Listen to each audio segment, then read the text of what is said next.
लगता है डर अब तो मोहब्बत के नाम से, लगता है डर अब तो मोहब्बत के नाम से। जब मैंने प्यार किया, जब मैंने प्यार किया तो डरा न भगवान से। लगता है डर अब तो मोहब्बत के नाम से, लगता है डर अब तो मोहब्बत के नाम से।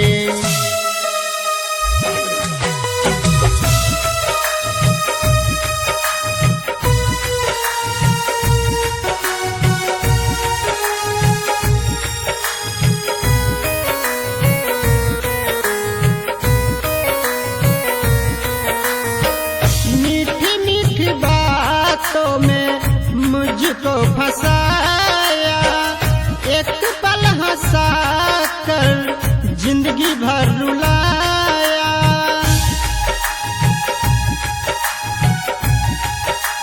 हो मीठी मीठी बातों में मुझको फंसाया, एक पल हंसा कर जिंदगी भर रुलाया। काटता है दिन मेरा, कटता है दिन मेरा दारू के जाम से। लगता है डर अब तो मोहब्बत के नाम से, लगता है डर अब तो मोहब्बत के नाम से।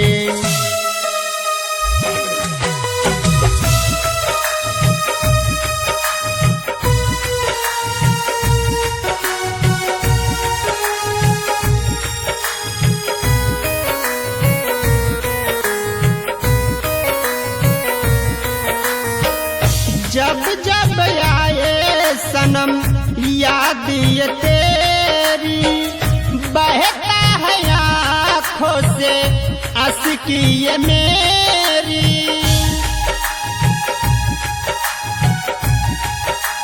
हाय जब जब आए सनम याद ये तेरी, बहता है आँखों से अश्क ये मेरी।